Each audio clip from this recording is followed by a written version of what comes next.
we're conditioned to respond in a particular way. Like we all have a very conditioned mode of responding emotionally to situations. We either shut down, we fight, we get angry, we get defeated, we feel sad, we get excited. Most people have a very predictable way of how they respond to what we would call resistance, right?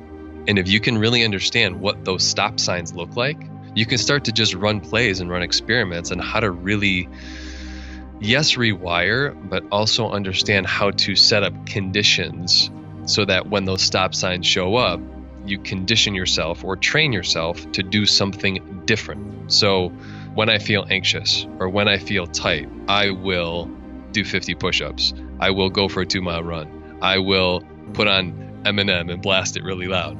I will whatever, but setting up different conditions so that you can literally like scramble the circuits and then start to make new choices. That's Jeff Agostinelli, and this is episode 327 of Wellness Force Radio. Wellness Force Radio, where we discover the physical and emotional intelligence to live life well. You can have the same brain states as someone who's done an hour of meditation every day for 40 years. There's a lot of losses that we go through, so the ability to be able to cope with those losses is very important to build skill in it, because loss will happen.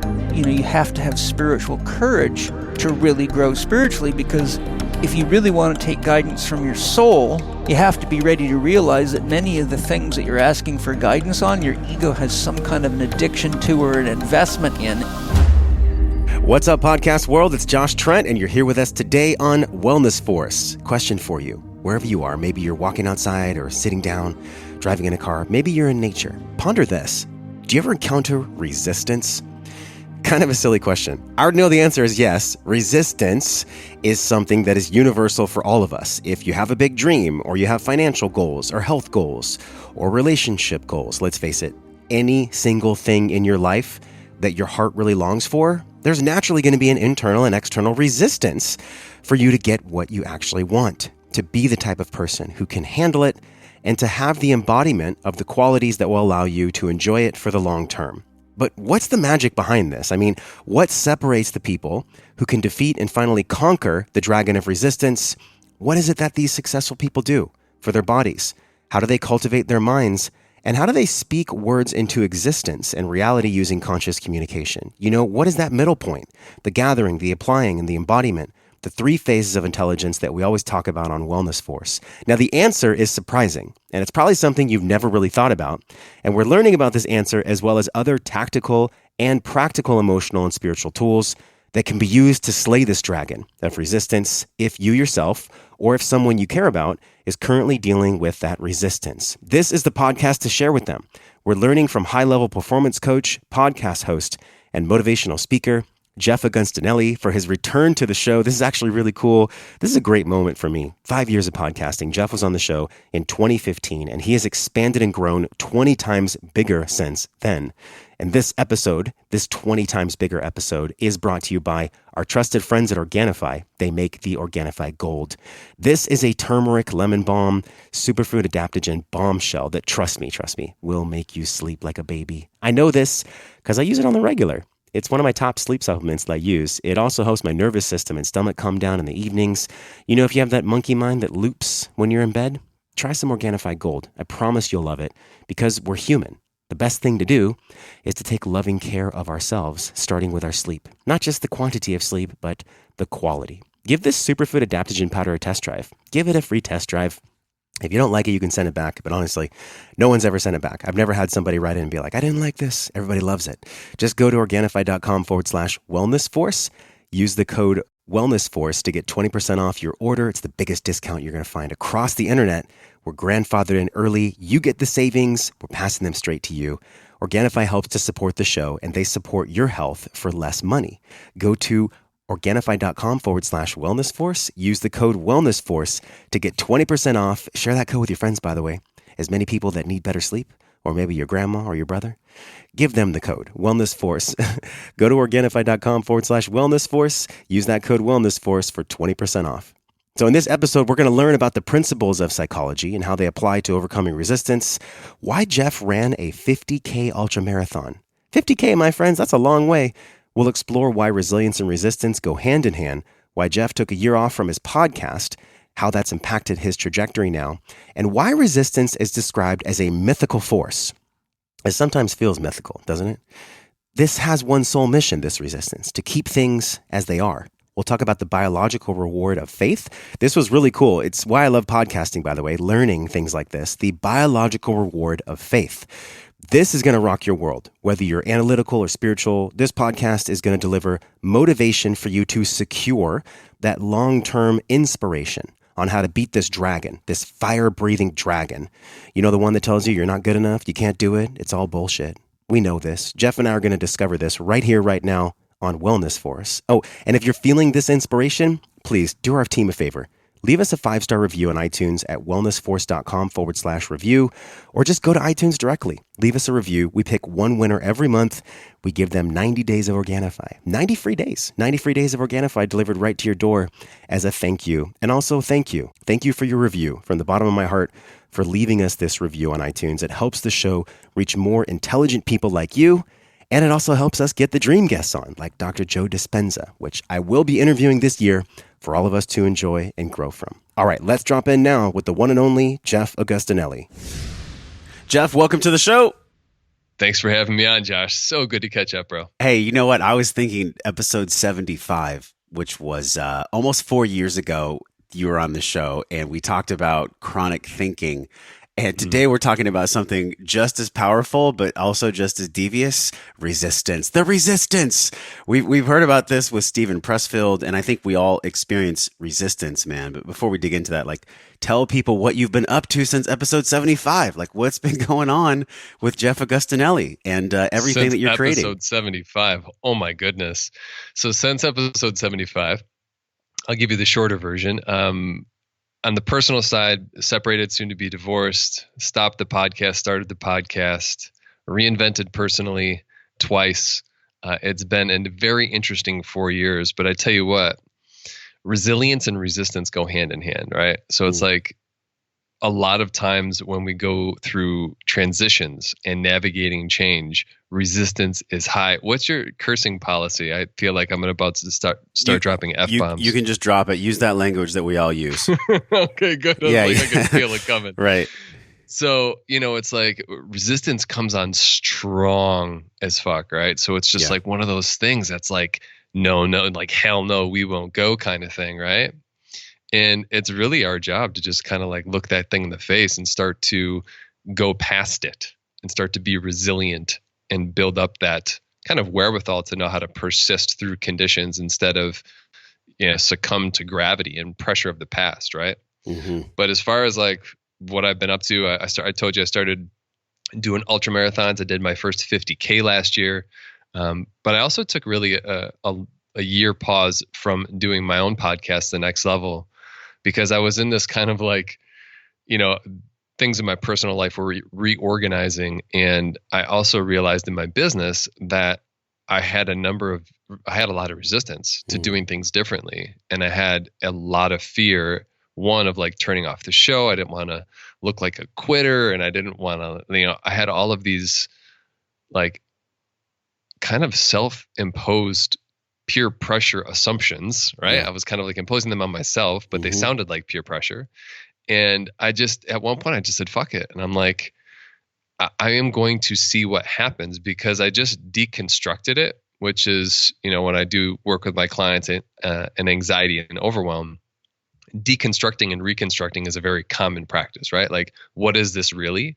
And when I got down to it, I was just like, let's find out. And those 3 words, let's find out, became my mantra for like the last 2 years. Oh, so simple yet so powerful too.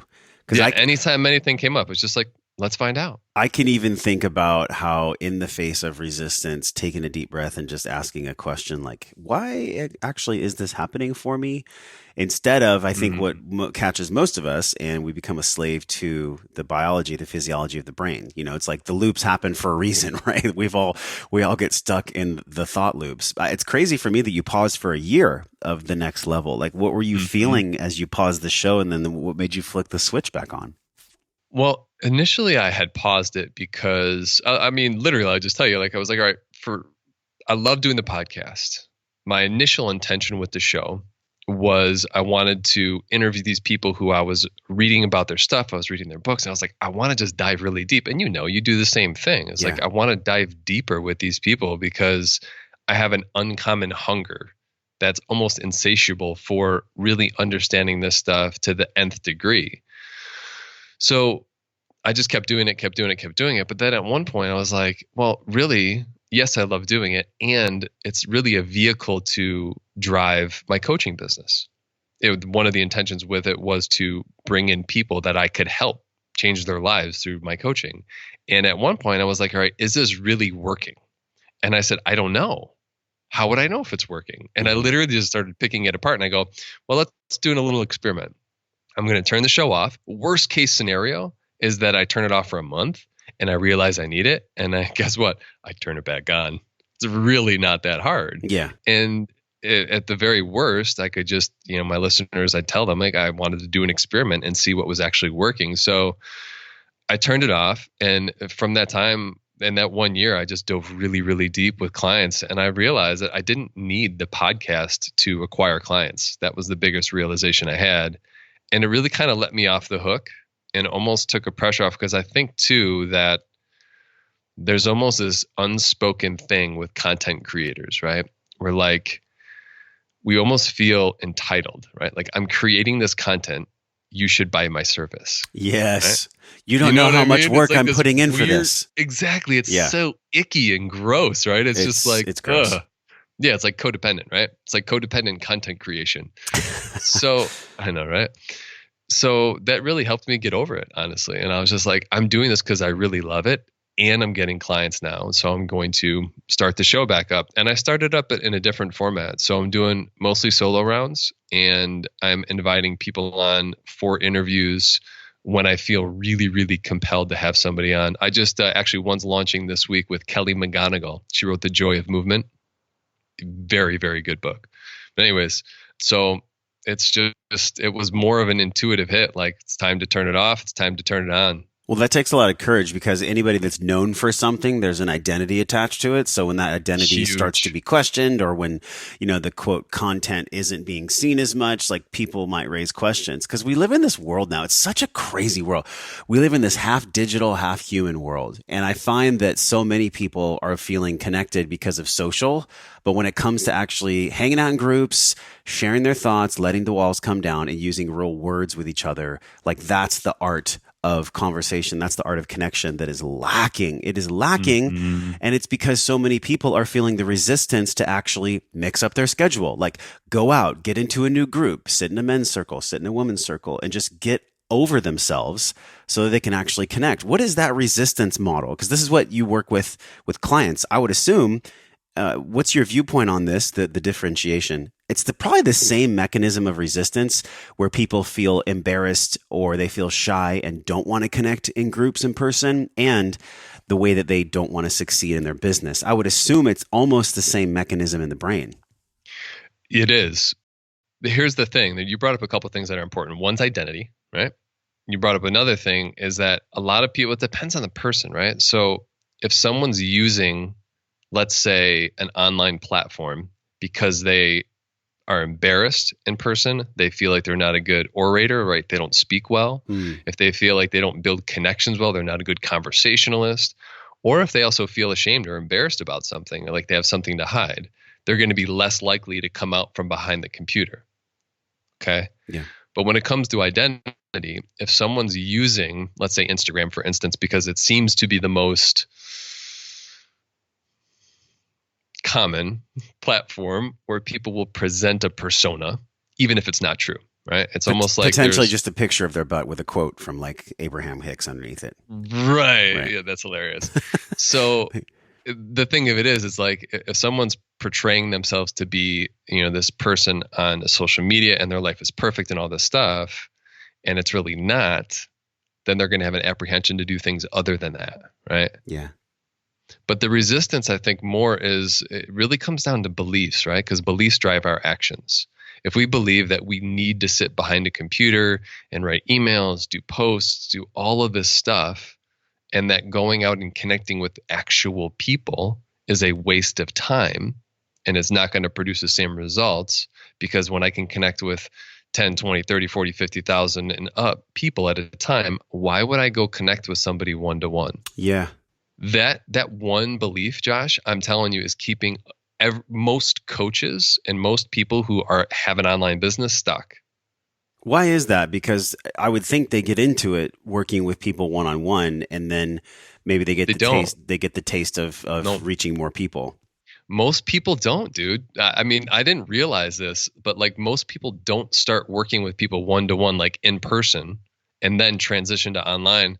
The majority of people that I've encountered go online because they don't want to work with people in person.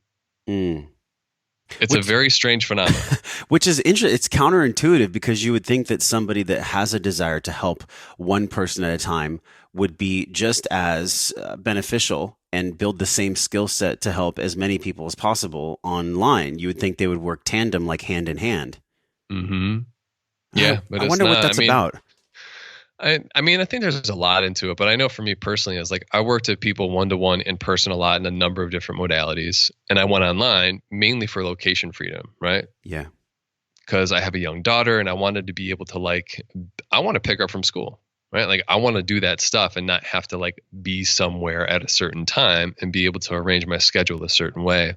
But to get back to the topic of resistance, I think that people who are resistant to go and connect in person, even just for the experiment, to understand why the heck they're resistant to it, they should go do it.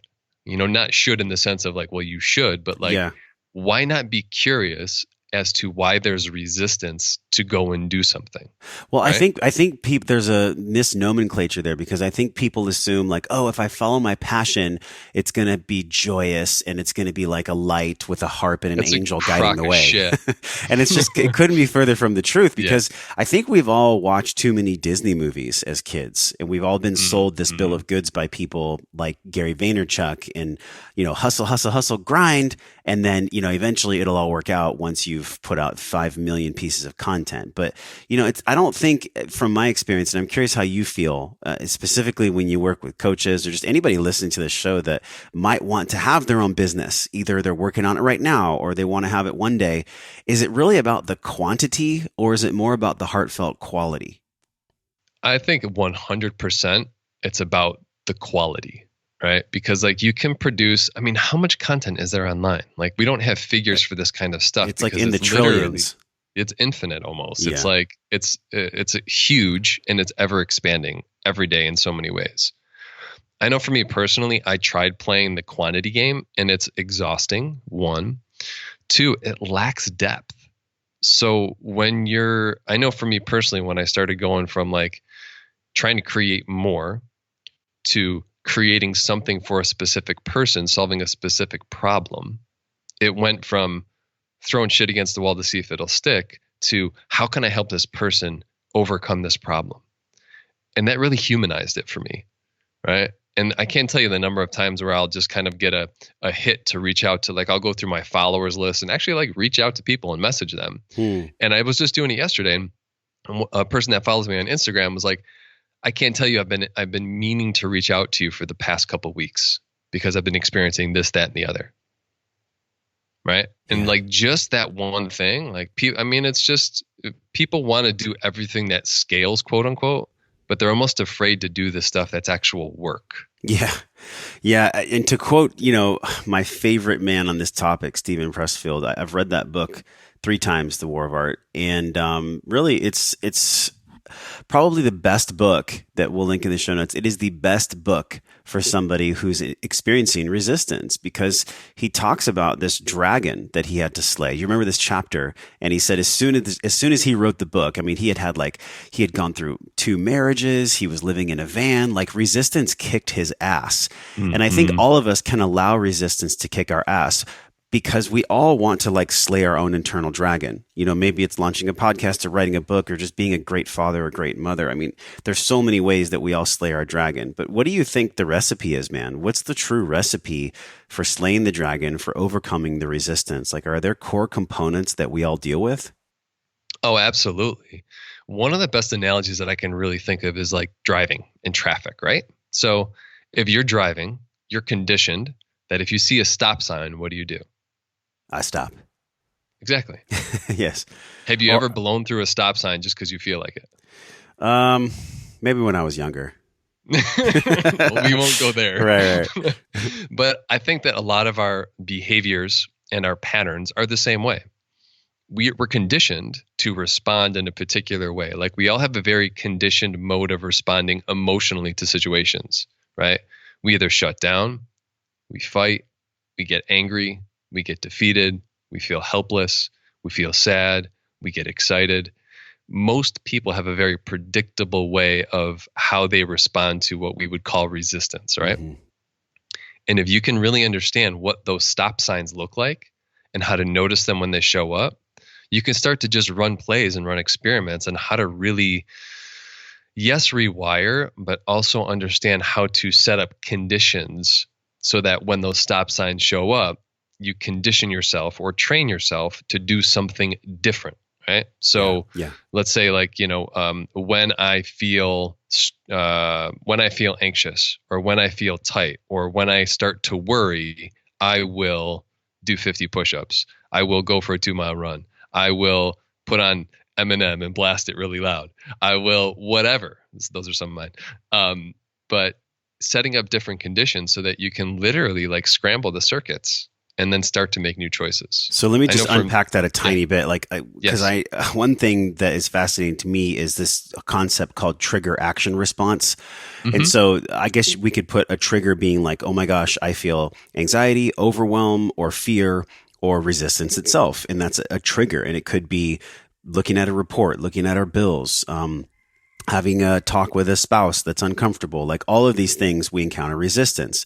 But there is some point in our brain where we can turn that switch and we can actually just like relax and breathe into it. Are you saying that we literally change our response to the trigger through practicing putting in a new external stimuli? Like, are we putting in something new when we feel the trigger? The interjection or the introducing of the external anything, right? Like listen to music, go for a jog, is to help with the change of state, right? Yep. So if you're used to freezing, putting on some music can really help you to elevate your mood, right? Mm.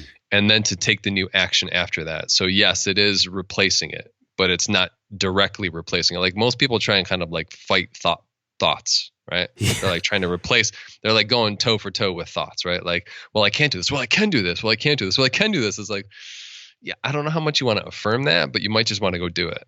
Yeah, there is this part of the psyche too that's the observer. And I'm sure you've studied Carl Jung, as we've talked about on the show. And he really, in his work, he talks about being able to watch the thoughts as they go by. And I can only imagine like having a boxing match with your thoughts, you're always going to lose. Like for sure. If you try to fight your thoughts, you try to go toe to toe with your thoughts, like there's not a better way to get knocked out. No. I can only imagine how many people listening feel this way, though, because look, we're all human. We all have these kind of internal wars at times where it's like, should I do the thing? Should I not do the thing? Should I keep my promise to myself? Should I not? What is that? Is it discipline or is it just resistance wearing different clothes? Like what's going on there for us? You know what's interesting? And I remember, just to put it into context a little bit, I remember there was some studies where there were diseases, like somebody would be checked into a hospital in a more developed country where the doctors had a higher level of education, and they would diagnose an illness based on the symptoms that this person had. Then they would take this person and put them in another hospital where they had no idea what that disease was, even though the same symptoms were present, so that the patient would not get diagnosed, and those conditions, those symptoms would start to clear up themselves. So just putting things into the context of resistance, of this, of that, of giving things names sometimes can be the limiting factor. So a lot of times you'll hear me and I'll kind of take the psychological or the behavioral literal terms for things, like the scientific terms for stuff, and just like kind of break them down and make them as simple as possible so that we're not coming into what we think we have to do in order to achieve a result, right? Yeah. So when it comes to resistance, when it comes to any of this stuff, I think it just really comes down to making it as simple as possible. So the way, if you have a certain, like for instance, I was talking before we hit record about, I started doing ultras last year, or an ultra last year. Late last year, I ran a 50K. And most people I talk to, I have a lot of buddies, some who are in the athletic coaching, some are running coaches. And I started talking to them and they're like, oh, I can put together a plan and we can do this, and we can do this, and we can do that. I'm like, I'm going to just start running and then I'm going to put together a plan on the fly. Right. So I would just start running. I think it was in April I started running. My race was in November. And I knew that I needed about 4 months. But instead of getting really bogged down on trying to create the perfect plan and do all this stuff, my goal was just to like run a 50K on trail, switchbacks, which was a hell of a lot more intense than I thought it would be. And to just start running and then to build the plan. I could have overcomplicated it a million times, but every week it was just like, I'm just going to run 20 miles today. And when I'm running 20 miles, I'm not thinking, oh my God, I got 10 more miles. I've got 15 more miles. I'm thinking just one more mile. Yeah. Well, just one more mile. Just one more mile. So really breaking things down and not even like, it's cool to have a conversation about resistance. And it's really cool to like talk about this stuff, but in situ, like when you're in the situation, to really just look at it and be like, what is it I don't want to do right now? Yeah. Well, I really don't want to make these phone calls. Why not? Well, I just really don't. I don't feel like it. Well, I don't feel like it's not a valid excuse. Like, I don't feel like it's not going to cut it. You're not 10 anymore, right? Mm-hmm. It's like, get over it, right? So it's like, yes, I want to honor feelings. I work on the emotional level a lot with stuff. We get into small T trauma. I don't do big T trauma, like that type of stuff. I outsource, I refer that out to, qualified professionals. But when it comes to really dissecting and understanding it, I'm breaking it down to the most simple next step, like just running the next mile is the next best thing. Let that land for a moment, because the power in that is that you do the thing. My favorite quote ever, Ralph Waldo Emerson, do the thing, then you have the power. Do the thing. You got to do the thing first. You don't have the power first and then you do the thing. You do the thing and you cultivate the power. It's like that's how it works in nature as well. Like a lion isn't born powerful. He fucking grows up eating, slaying, hunting, then he becomes powerful. So if we're going to slay this dragon of resistance, I feel like, tell me how you feel, Jeff, it's about committing to the process of getting the courage and the strength to slay the dragon. 100%. I mean, let's draw a parallel, Josh. Resistance training. Walking into a gym and getting on a bench, never having lifted a weight and expecting to bench press 225, throwing 2 plates on each side. How are you going to do with that? Yes. Unless you were born just with freak strength. That does happen. Unless you're just like a beefcake by nature, right? Right. But let's say someone's $150 and they've never set foot in a gym and they're 5'6". Mm-hmm. That's not going to go anywhere. Yeah. You've got to start with what? Maybe like put some 25s on there, put some 10s on there. Like start with like 85-pound bench presses and work your way up. Add weight every week. And when you get stronger, you'll get there. So it's like, I was having a conversation with a guy today too. He's like, I'm just not clear. When I get clear, I'll do this. I'm like, where do you think clarity comes from? People are under the assumption that they have to be courageous or they have to be confident before they do something. Yeah. Or they have to be clear before they do something. I remember Marie Forleo, when she said this years ago, I heard her say it for the first time ever. She's like, clarity comes from engagement, not thought. Right? It's like, you don't get clear by thinking your way there. You get clear by doing shit. Right? Just to put it pretty simple, I'm in a little bit of a fiery mood today too. So I think this is coming through kind of strong, but you get the point of like, it really comes down to building it on the way and having a great plan, but not getting so bogged down by the details that you become immobilized. Man, I got to pause you right there because I have experienced this myself. I know that anyone listening who's ever built anything, whether they're an entrepreneur or a solopreneur or just, someone that wants to build something, it's like we get so attached to the plan, the perfect PDF, the perfect bullet list. Like I'm going to plan out 10 weeks of doing it and I'm going to put all my foods in a container and blah, blah. You still got to take the first bite. You still have to actually do the thing. And this is where on the show, we always explore this concept of real intelligence, Jeff. It's the gathering it's the applying to actually do the thing, and then it's the refinement towards embodiment. So gather and then apply, and then lastly embody. Embodiment is where I believe the dragon is slayed, yet it's in those first two phases, like the applying and then also the gathering, where really we're gathering the courage. Isn't that really what it is, man? We're just gathering the courage in those phases.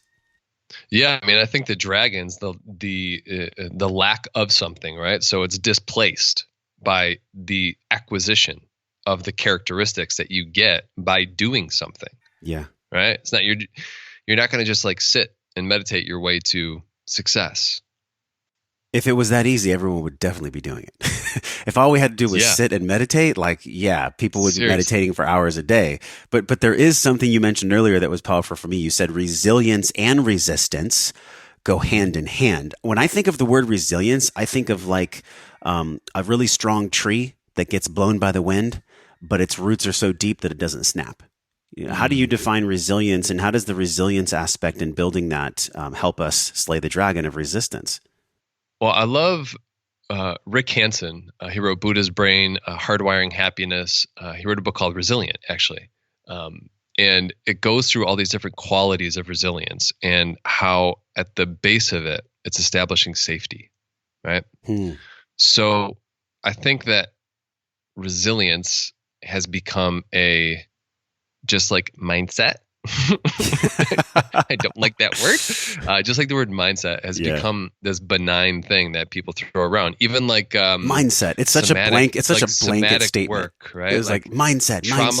Trauma informed. Yes. Somatic. Like all. It's just. I mean, I get it. People want to be able to do deep work, but most people don't commit to doing the work it requires to get to the level of knowledge and wisdom really it takes to do that. But I digress. So resilience is multifaceted, right? It's not just this one thing that most people see it as this tough exterior. There's different qualities to resilience that are acquired by going through the process of being able to persist. I mentioned at the beginning-ish when I said I started doing interviews again, that I interviewed Kelly Mcgonigal, who wrote The Joy of Movement. And in there, she talks about so much great science behind like exercise and movement, and she gets into ultra athletes and just all kinds of amazing stuff. But she really reframes the runner's high as the persistence high, right? That we have this hardwired mechanism in our biology to persist. And where most people think the runner's high is this thing that we're trying to achieve to get high, it's really a reward system built into our biology so that we do persist. Tell us about that reward system. I mean, that to me is like the gold. Yeah, I mean, that's amazing. I'm super new to it, but I experienced it firsthand of like, when you get to a certain point, your biology basically just like dopes you up to keep going, right? Your tolerance for pain increases, you're flooded with all kinds of fantastic hormones and your neurobiology is just like going wild, right? It's like primed for everything. Like we're built to move. In there too, she quotes, I can't remember who it was, but he said something to the effect of I make sense of the world through movement, right? Yeah. And when he said that, I was like, wow, it's just such an amazing thing. But in short, the way I understand it is this reward system, it fuels us. So the more that we persist, the more benefit we get in our neurobiology, right? Like we're being fed these positive hormones, these positive experiences as we persist to keep us persisting. Whereas most people thought like, oh, runners run to get high. It's like, no, that's what allows them to keep running and keep going. And does that make sense? It makes perfect sense because I can only assume if you were to wear like a headset and, your physiology, your brain neurokinetics were tracked, they would probably see that the same synapses that are being deeply grooved to overcome like the challenge of you running up a hill is the exact same way that we slay a dragon when we sit down to write a report that's 50 pages. It's the same thing, man. It's the same style of resistance. That would be my guess too. Yeah, 100% is that same muscle of persistence. And what's cool about that, Josh, is like knowing that feedback loop exists, like information such as that can give us the knowledge to understand that like, oh, if I just keep going, I'll be able to keep going, right? It's like, it's almost like the biological reward of faith, right? Like knowing that we can persist and believing in ourselves. It's like if we can just keep going, we can trust that our body's going to carry us through, or that our mind's going to carry us through, that our spirit will carry us through, on whatever level you want to believe it at. But knowing that we can persist and that we'll be carried through. Man, I love that. I've never heard that sentence. This is why I love podcasting, because the biological reward of faith. The biological reward of faith. Like, let's let that land for a moment. Faith is something you can't see, you can't smell, you can't taste it, you can't touch it. It's only within the psyche, like it's within our heart and soul. There's no way that you could quote quantify having faith in something. You just have it. It's a feeling that you have. And not everybody is born in an environment where that faith is fortified. In other words, their parents might think that faith is a joke, or we might have a negative connotation towards faith because we got scarred from religion, however you want to describe it. But this biological reward of faith, how has that played out for you, man, with all the challenges that you've experienced since episode 75? Like, how have you been seeing that unfold in your life?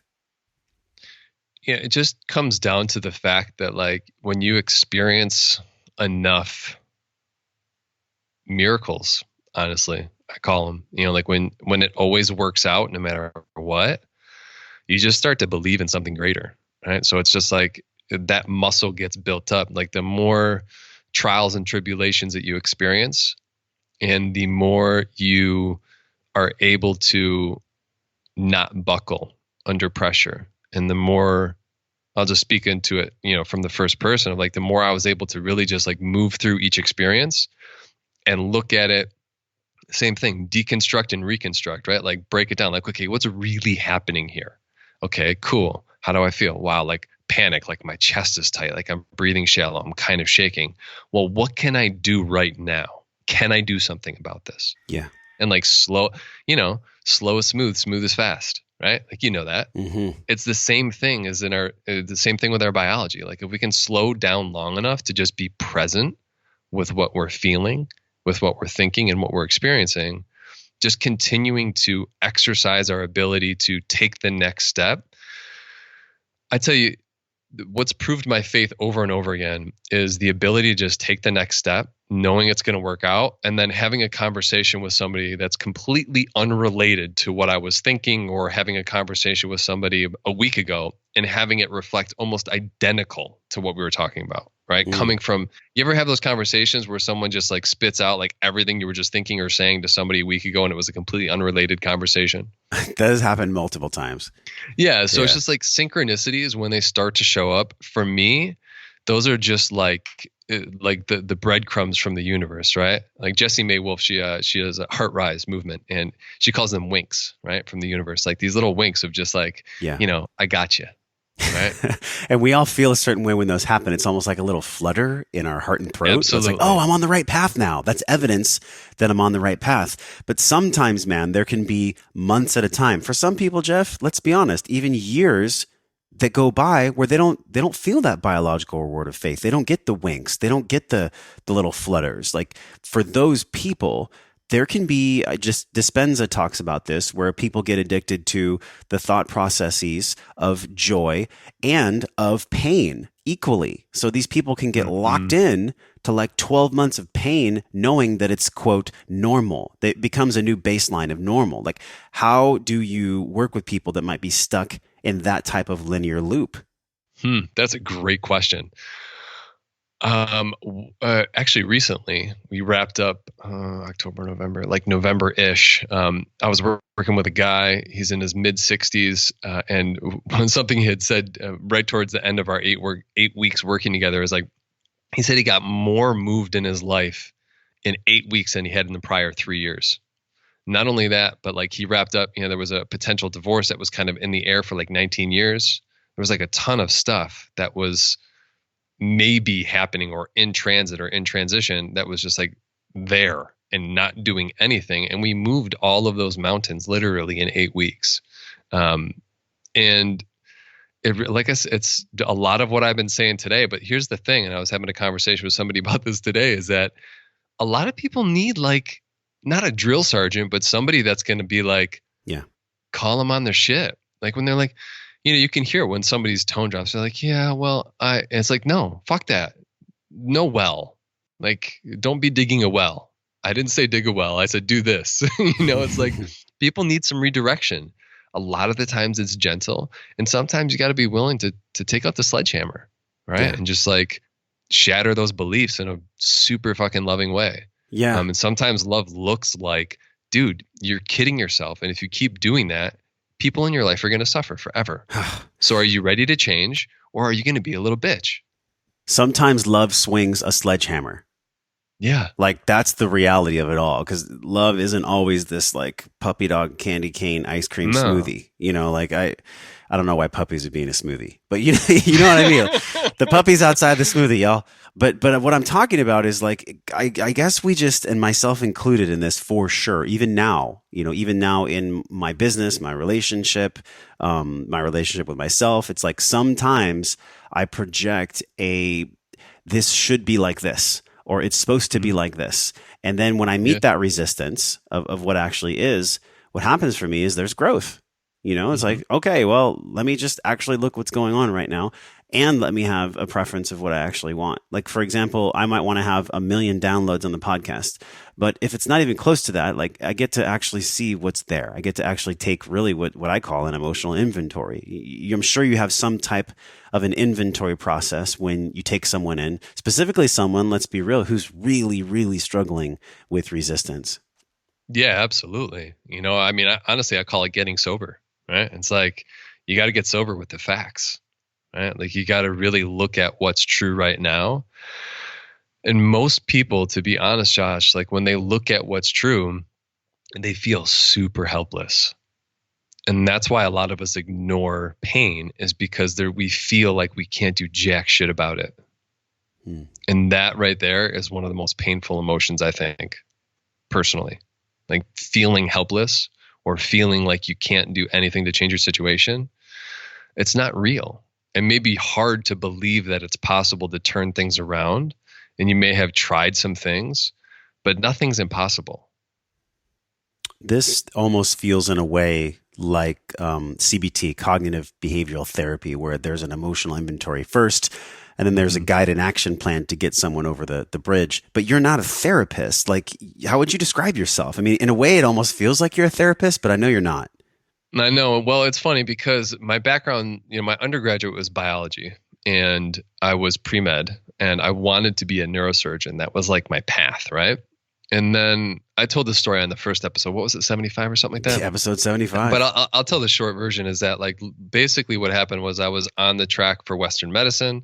I was like super just like smart in math and science, and I loved helping people. My dad's a dentist. My uncle's a doctor. There's like a lot of medical dental professionals in our circle of friends and in family. So naturally, Jeff, you're good at these things. Go do this thing. Okay, cool. That makes sense. But then I kind of had one of those realizations of like, this isn't for me. And my cousin-in-law was diagnosed with stage 4 prostate cancer. So my cousin was cooking a macrobiotic diet for him at the time. And I was in upstate New York, and they were in Hollywood and Burbank, in those two areas in Southern California. So I was like, shit, I'm going to go out there and learn about this macrobiotic thing. So I shadowed my cousin, learned about macrobiotics, and then I was a live-in macrobiotic chef. And I cooked for people with stage 3 and stage 4 cancer, mostly live in. So anywhere from 2 weeks to 6 months, I was living in these people's homes and cooking their meals all day, and any remedies, right? Like different kinds of drinks, like lotus root teas or like burdock teas, anything that was very specific for their condition. So what happened was I really got to see how people went through their healing journey firsthand. And of course, you have to have like quote unquote bedside manner when you're working with people in their homes, and learn how to speak with people and do all of that stuff. So I studied up, did all that, and went through some trainings, did a lot of stuff around language, which is the bulk of where my training is in language and body language, and a form of iridology called biooptic holography. So when it comes to like working with people on that level, most of really the genesis of what I do now was seeing that people don't heal with just food, right? It's like, sure, what you put in your mouth matters, right? I'm very adamant about like what I do consume and what I don't consume. Yeah.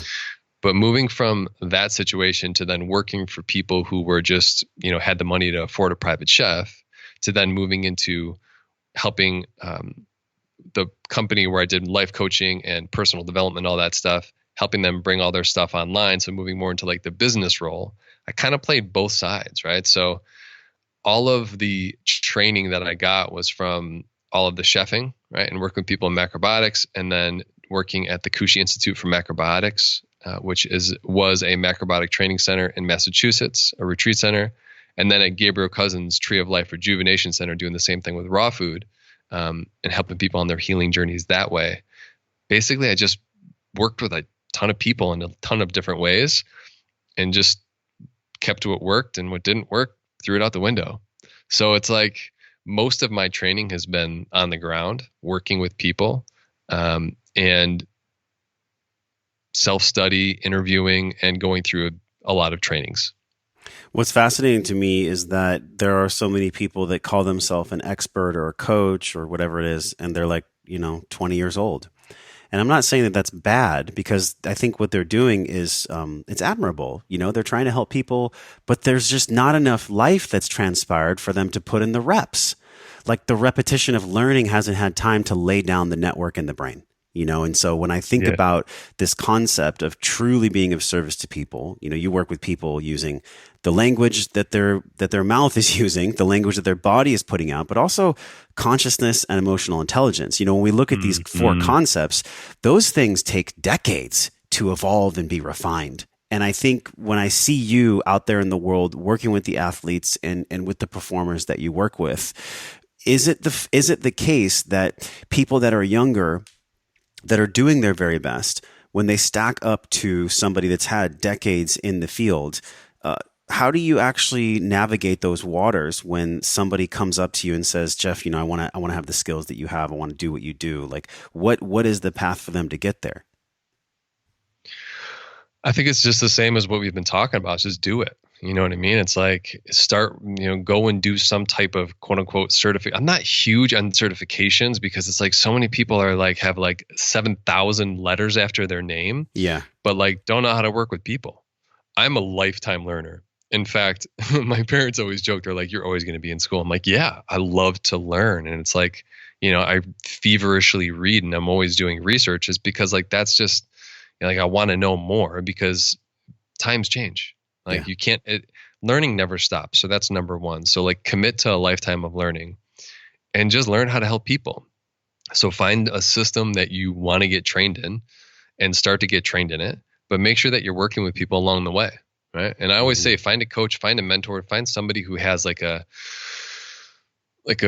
not, I don't want to say accredited, but like, vet your program, right? There's too many programs out there that are not good, period. I'll just say it that way. So it's like, you don't need some crazy, course that's going to teach you how to build your whole business from day one. All you need is like some skills for you to feel confident working with people, and make sure that you're working with the people that you're qualified to work with, right? Like, I don't think somebody who doesn't have any, qualifications has any business working with somebody who's been through like intense sexual trauma, or who's been through like, violent crimes or any of that stuff. Like, absolutely not. And I say that right up front. Like, if I ever work with anybody, after we do an intake form, if someone's had like significant trauma, I say, if any point during our coaching relationship, if at any point I feel that they're, if someone at one point was suicidal, right? And I said, if at any point I feel that this is getting too far, I will refer you to a psychologist. Yeah. Period. Or I will refer you to the proper people. Like, that's my job, to make sure that like I'm not biting off more than I can chew, because that's just ridiculous. Yeah. It's like, I think people forget that we're dealing with people.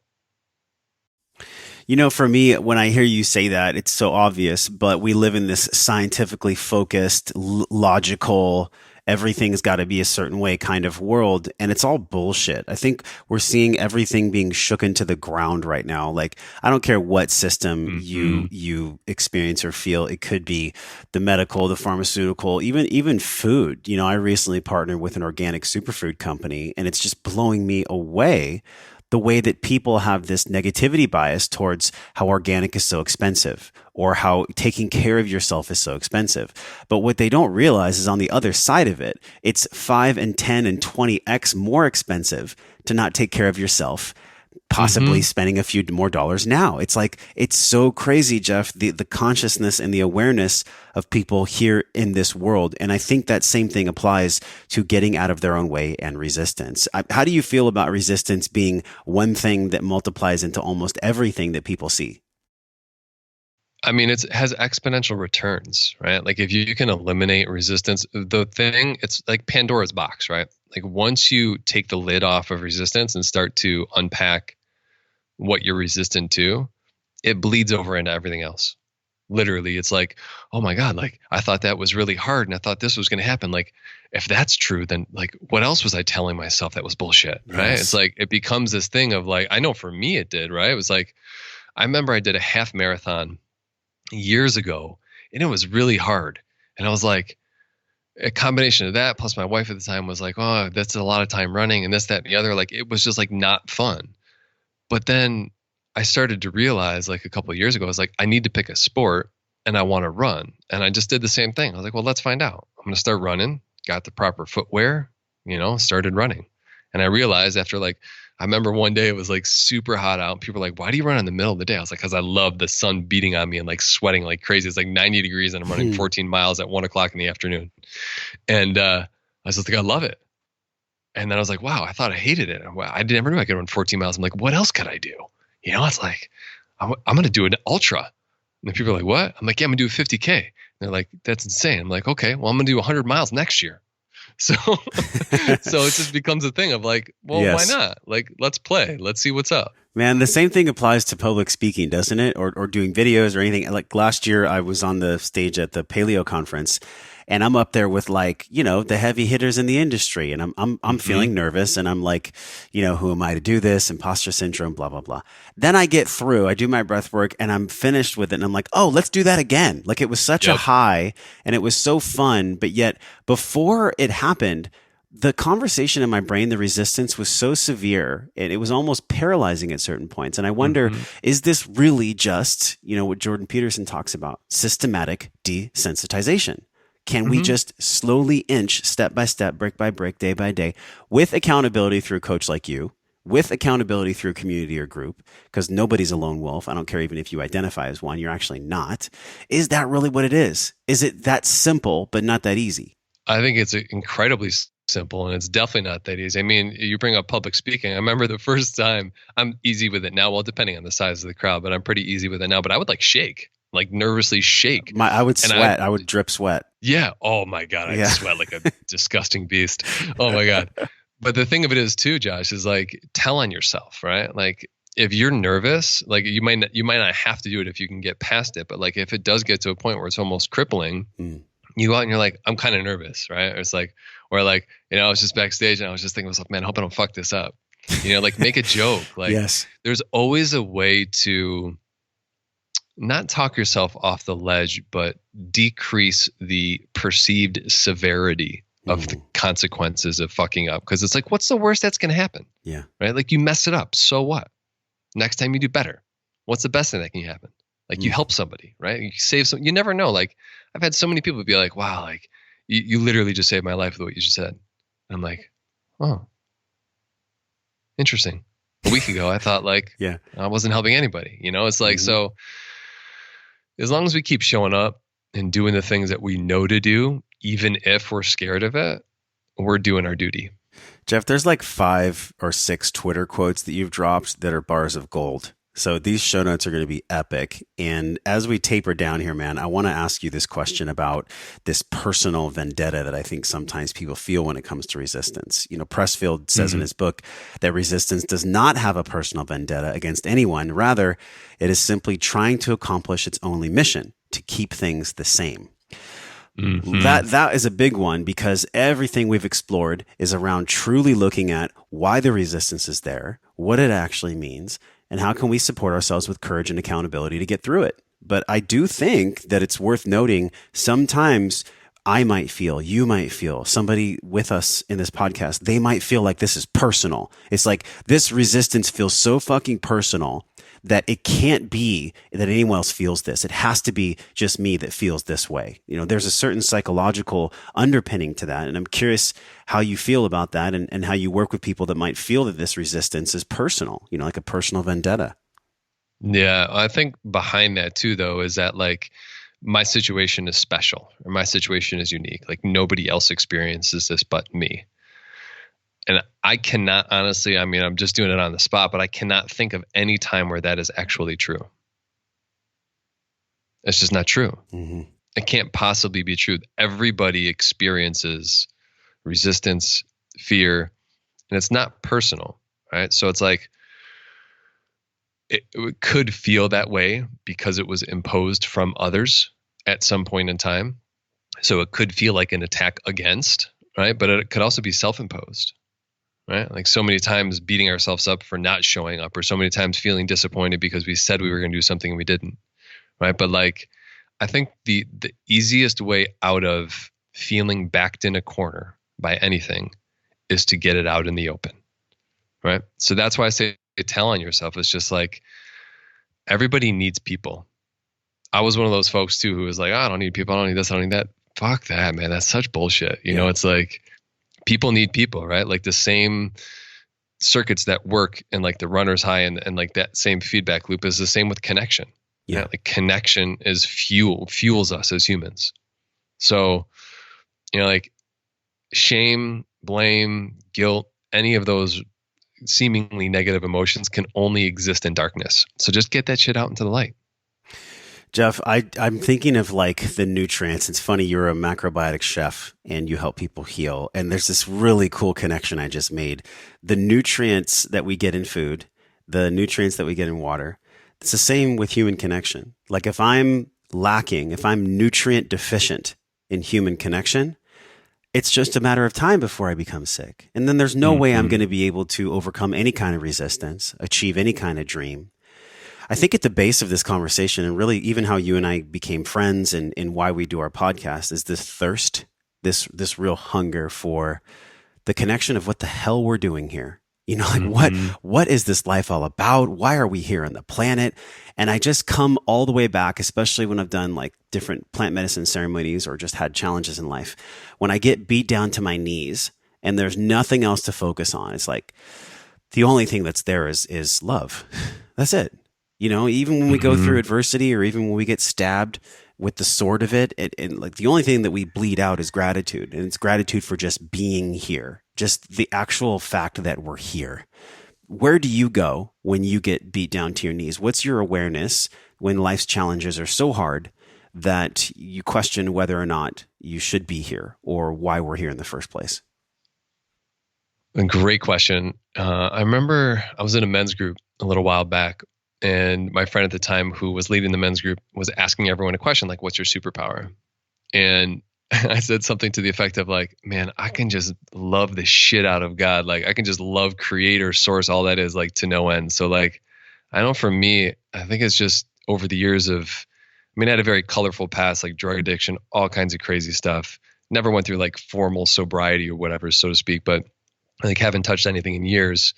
And for me, I just kind of like go to this place where it's almost like I go to my heart, and then I feel from there, it's like I touch in, like touching the bottom of the pool and then springing up. And it's almost like I feel like I balloon out, and I just feel like overwhelmed with love, right? I just like feel like I get this shit-eating grin on my face and just like my eyes are smiling. And it's just like I can just feel this overwhelming sense of like embrace and connection and almost just like the source of being. And it just feels like no matter what, as long as I stay there, it's all going to be good. I'm thinking about the biological reward of faith, and that reward, when we tap into the higher power, whether it's God or however anyone wants to describe it. And let's face it too, Jeff, some people, they just refuse to believe that there is something higher, that there is something all-knowing, all-being, omnipresent. But I really believe in this, and it's the first time I had heard of it, this phrase you mentioned, biological reward of faith.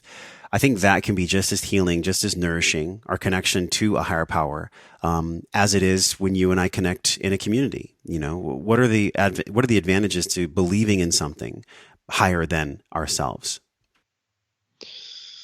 A sense of belonging, number one, right? It's like most people are overwhelmed or anxious because I've got to do it all on my own, right? Yep. I need more time. I can't do this. I've got so much to do. It's all I, right?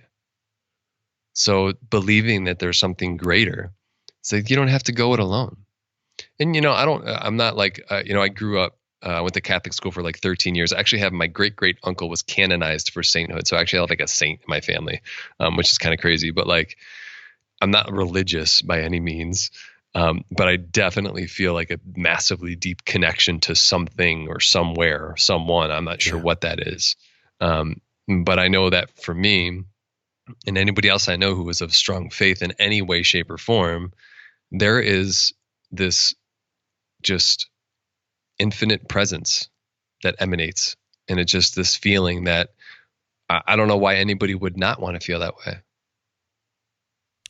I look at the intelligence it takes to build the life that you have and everything that you've gone through. And even, recently with your shifts and pivots around separation and divorce and this concept of emotional resilience, like we covered a lot of ground, Jeff, on this podcast, man. So everyone go through this show again and listen to it if you felt those heart flutters that we were talking about. But my last question for you is at the center of all these different parts. You yourself describe yourself as this mystical with the practical and an amalgamation of 10 years of studying. So you weave this mystical and practical together. And I think that is spiritual. I think that's the higher connection. But on top of that, there's also the physical intelligence, the running, the eating, the moving, the sleeping. And then there's the emotional, which is what we dove into a ton on this show. In the center of that, man, there's the nexus. There's what exactly is wellness? Like what exactly is wellness? Like how are we living our life well? And how would you describe that? The combination of all three. What's your definition of wellness?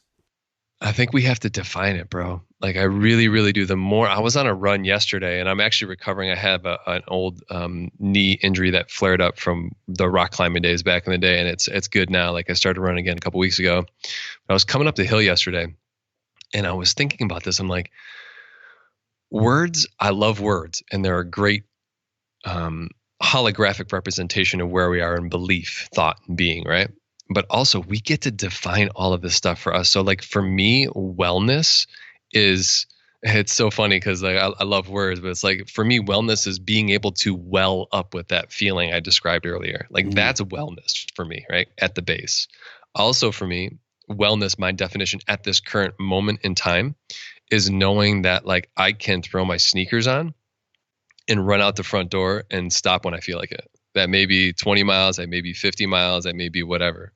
Wellness is being able to, on the mental health wellness side, being able to close my computer, leave my phone in my office, and take my daughter and go play for hours and not even think about anything other than like the smile on her face, the glimmer in her eyes, and whatever goofy crap we're up to. Like that, all of those contributing factors for me, wellness is something that transcends the plate. Like I said, like the plate of food, right? Because I feel like so many of us are focused on the physical that we forget about the emotional. We forget about the spiritual. We forget about like people, right? Like physical meaning like consuming food or just exercise or just those things. It's like wellness is the full picture of what I believe contributes to me being well, right? That means I'm patient. That means I'm not snapping at somebody and taking things out of context. Yes. It means I can put my head on the pillow at night knowing that like I served the shit out of my clients today, right? That's me knowing that I was on an enrollment call and instead of like trying to sell somebody, I served the ever loving crap out of them. And they're ultra clear on what to do, whether they work with me or somebody else. So it's like, it ends up being a longer conversation, which works for me because I love to talk, honestly. Like I could talk all day long. I know you were probably the same. We're Italian. But it's like, exactly. So it's like, I'll talk all day long. Even now you can't see me, but like I'm waving my hands around. It's so funny. I'm laughing at myself. I'm like, I feel like I'm conducting a symphony over here, which I am. But anyways, is like, conversations might become longer, but they're also going to become more meaningful instead of just being like, oh, do this. Like instead of being short with people, be meaningful with people.